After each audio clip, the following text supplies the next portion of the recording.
Okay, we're here to talk about English Rose and Spag with some of the filmmakers. Starting here on my right, can you just introduce yourself, please? Yeah, I'm and Alexander. your role in the film. I'm Alexander Bother, and I'm the director, writer, producer of English Rose.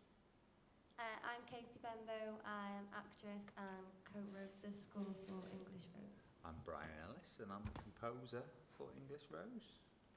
I'm Brick and I am the writer-director of Spag, as you can guess. Thank you very much for joining us and submitting your films. Can we talk about English Rose first? Where was the inspiration? And also, I wanted to ask a second question. Were there any films that you had in mind? Because I had some, and I'm interested to see if some of the things I spotted in there might have been where your inspiration came from. Well, the inspiration came from a Johnny Cash song, actually. Okay. Yeah, it was come from the album The Rambler. Yeah. It's got a little narrative piece in the middle of it where he picks a woman up and she's absolutely crazy, and I decided to adapt on that. Yeah. So, true romance. Yeah, that's it done. Thought you might have done. Still on the other side. I know.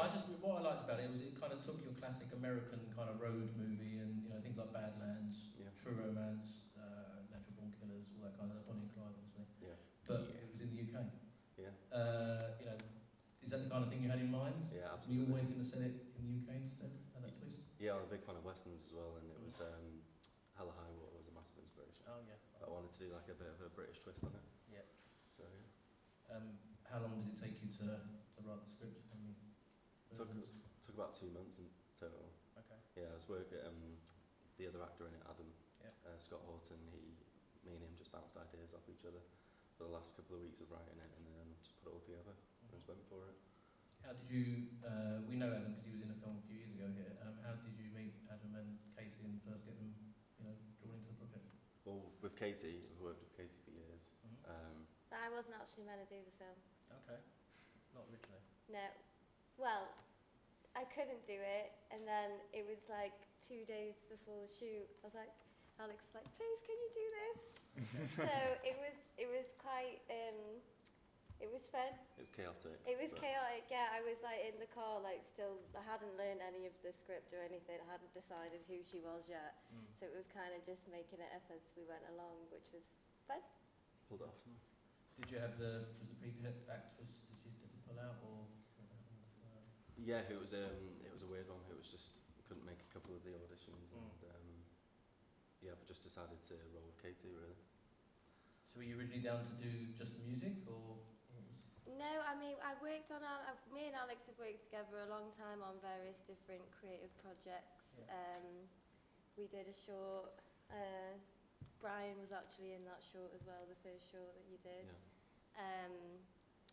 But yeah, you and Adam met online, I think, didn't you? Yeah, me and Adam actually met online during COVID. Yeah. And we always talked about doing a film together. So he was always going to be the male lead in that. Okay. And it was great working with him. How long did it take you to shoot the film? 2 days. Okay. So there's a lot of pressure. Yeah. There's a lot of things I would have liked to have done differently, but obviously budget is a constraint. But yeah, it was a very hectic 2 days. I loved it though. Yeah. I loved it. I loved it. Enjoyed the challenge. I loved it. I mean, I love chaos. I live in chaos. That's where I thrive. So I loved it. What was your greatest challenge making this film? Me? Yeah, if you can. Yeah. If I was speaking honestly, there's a monologue in it about a past relationship, and I hadn't actually read through it. I'd sort of been skimming over it because I sort of knew what it was coming. And I think on the day when we filmed it, I got quite triggered, didn't I? But I think it was really helpful, and I sort of used that to my advantage. I sort of didn't read too much into the script until I was actually performing it, and it kind of felt like a bit of a release almost. But I did find it really difficult, but at the same time, it was really amazing. Yeah. Let's talk about the score then. When did you come on board to write the music? The score came from a lot of Alex's influence of, we obviously had the Rambler of Johnny Cash, but then we wanted a sort of modern and vintage feel at the same time, so we went for that 50s kind of feel where music was lovely and words meant a lot. And we kind of progressed as we watched the film over and over and over again and learned what the characters were up to and who they were, and these songs were all sort of written from a character's point of view. But I So- thought it was also quite interesting because we're both musicians, we're actually married. Okay. How Um, was that, by the way? How It was working amazing, out? you know. It Incredible. was so much fun, and I think that what we thought was really cool about it, because we had a lot of back and forth with you, didn't we? Sort of planning. Yeah. And I think what was really interesting was writing music, not specifically for that scene, or not for it to be like narrative to the story, but have a little hint of it, just enough, Yeah. and let the melody sort of do the work, like emotionally. Yeah, the music almost had its own little life, didn't it, for a little while, and we'd be back and forth talking with Alex, and we'd sort of mention different scenes and sort of how emotive we want the music to be, or not emotive, and Yeah. sort of, you know, character building kind of sounds. And as it went on, me and Katie found this whole new love of writing 50s music, which we'd never done before, and it was really nice to sort of write music that we didn't have to perform, you know, in a live scenario, which was something quite new for us, and we really enjoyed And it. we wanted to make the music as like visual as the film is, Yes. Yeah. and it was, yeah, It's a really nice process to watch actually as well. yeah. Yeah. Alex was sort of sat a couple of Really? meters behind us going, yes. Yes. And we just bring him up voice notes and be like, what about this? Boom, boom. Loads of bombs. He'd be like, love it, guys, love it, love it. Do you have the final film to watch when you're doing the score, or is it, you know, is it something you're doing beforehand? How does it work? Eventually we did. We were sort of moving through different edits, weren't we? And it would sort of get to different phases where between one edit and 2 or 3 later, the music would completely change because of, you know, it might be a couple of words that Alex might have said that might push it in a certain direction. So it was He was really sending fun. us pictures of hats and stuff. I don't know, it was just like, just a It was weird a very loop. weird Yeah. collaborative process that turned out being That we incredible. merged very well. Yeah, we did. Let's bring you in, Brick. You don't have to. It's Yeah, no, fine. Spag Bowl, where did the inspiration for this come from? It's based on a true story. Is it? No. That you were No, I didn't kill anyone. There's no, you know. Well, it was my first short, so the inspiration was to get off my fucking arse and do it, really, and like, actually try and break down that wall, and that was the sort of moving factor. But okay, it's essentially just an office romance, really, and I just wanted to do like a sort of weird, uncomfortable version of it, you know. And yeah, I think I at least succeeded on it being uncomfortable at points, especially for you, Katie. I heard you groaning a few times. I know. I did. And that is the exact response I I wanted know. it. Out of I it. did apologise though, but I did, and like, I have got really bad gag reflex, and Yeah. but Well, yeah, that one, well done though, Thank amazing. you. Yeah. See, for me, it was, you know, it's the enjoyment of watching people Go. do that, really, you know. I loved it though, I thought it was Thank amazing. you, I loved yours as well. Loved Right. it. Great performance. What's it like seeing it's your first short, you know, what kind of experience is it seeing it up on the big screen? Do you see things in it that you think, oh, I'm Yeah, something horrible. crazy about, or- Horrible.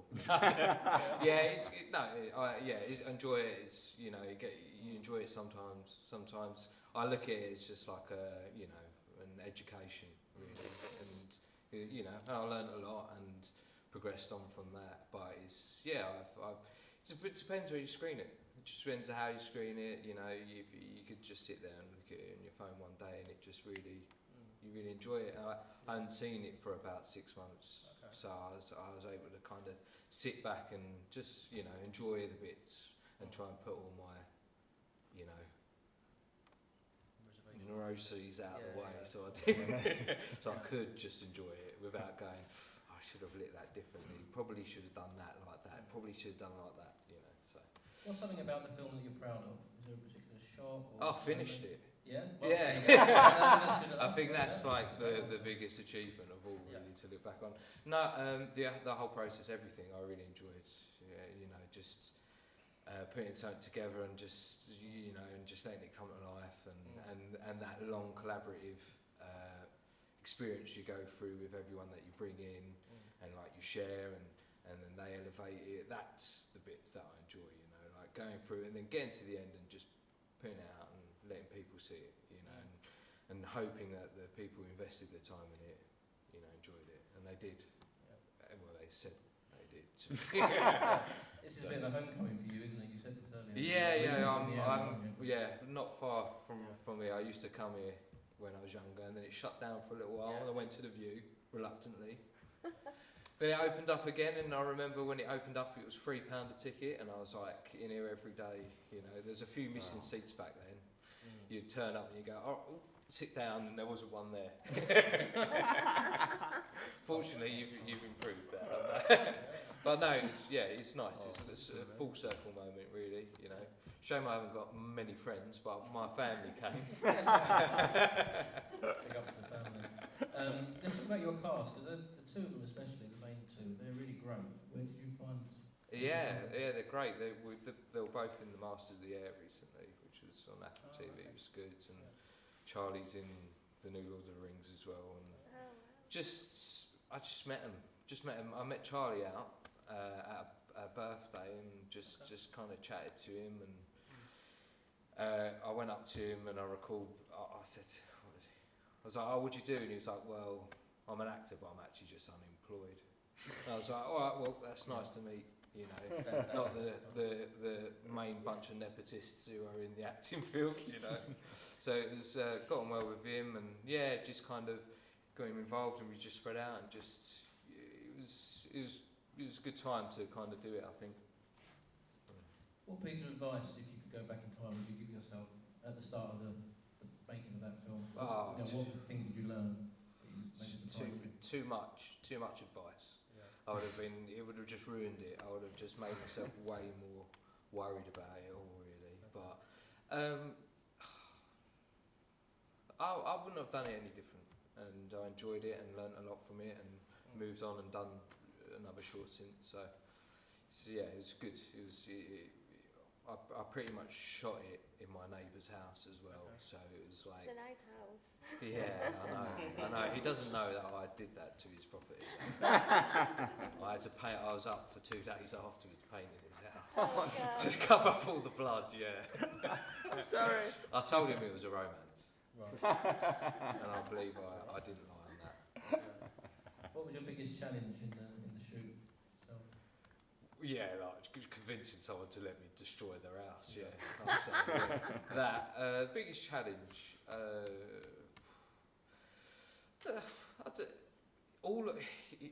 It's all a challenge, you know. Like, to be perfectly honest, it's like to be a bit wanky with it, but it is. It's just like it's exhausting, and like you take it, and it's a marathon, and you go the whole way, and you got to love it, you know, and keep on loving it and believing in the future, and like that's the biggest challenge. Always to believe that it will be finished, and you will do the best you can do, you know. And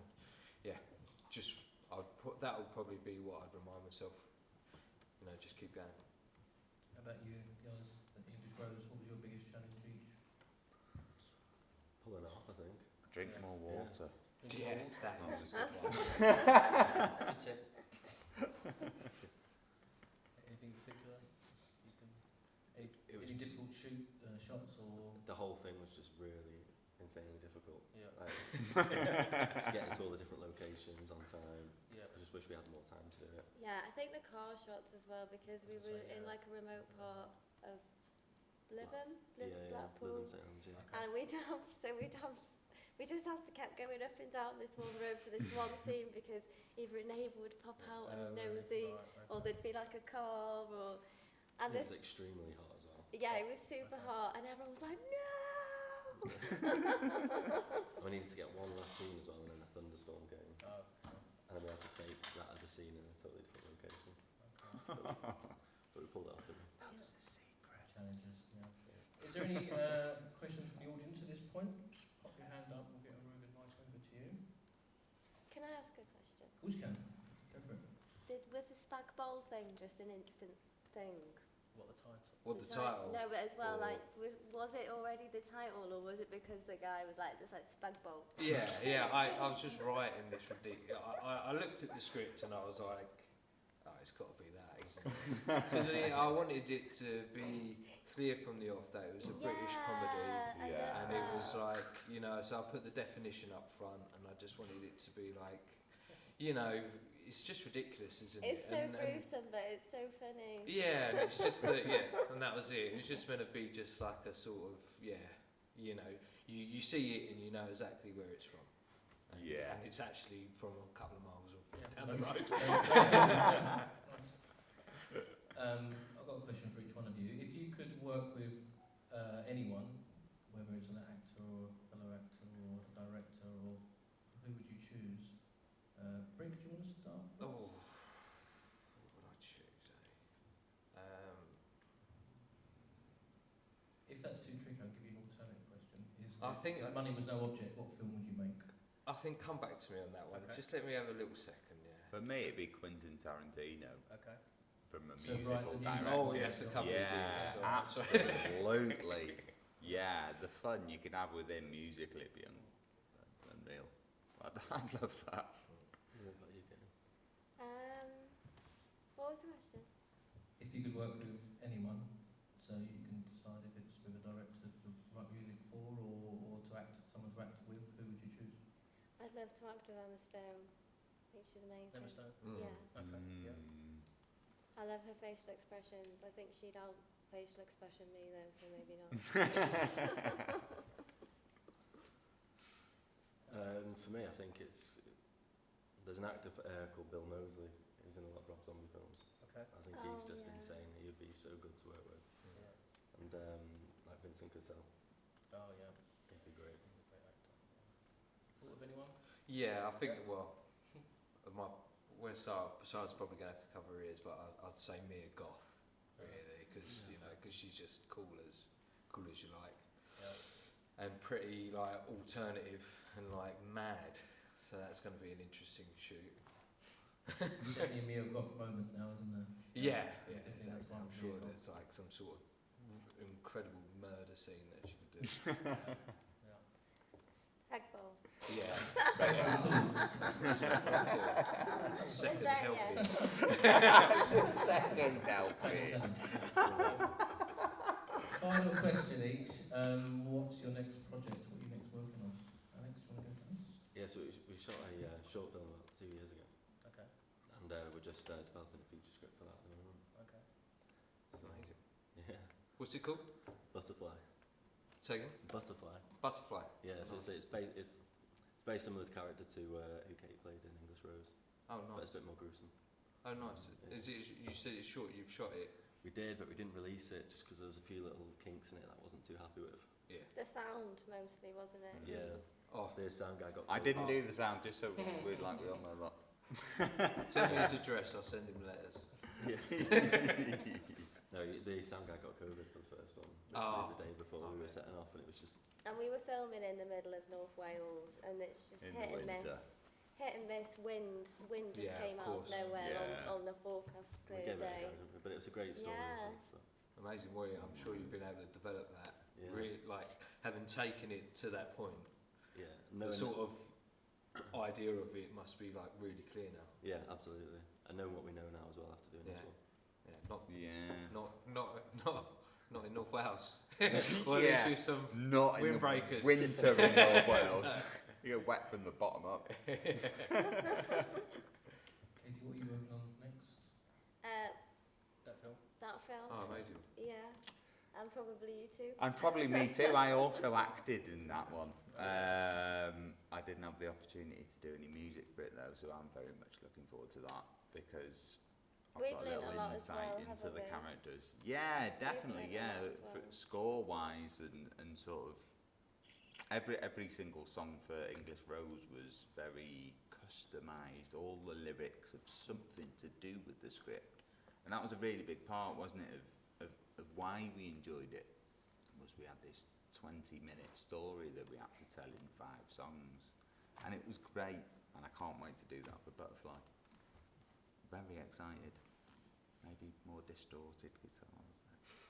Rick, what yours you got in the pipeline?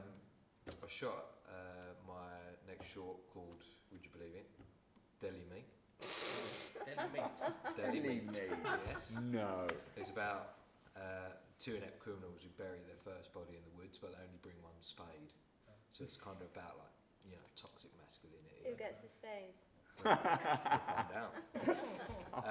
Yeah, shot in Pembrokeshire in Wales as well. Oh, Beautiful nice. forest, yeah, it was fantastic. So I'm just currently finishing the score at the moment.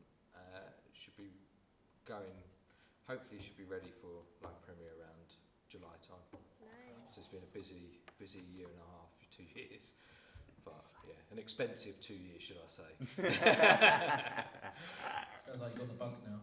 Yeah, well, I had to right all the wrongs, in all honesty, so that's why I went away and just put pen to paper and hashed out another short. Yeah. Great stuff. Thank you so much for joining us, all you guys, and submitting your film and coming here to represent it. Have a round of applause, please, for our filmmakers.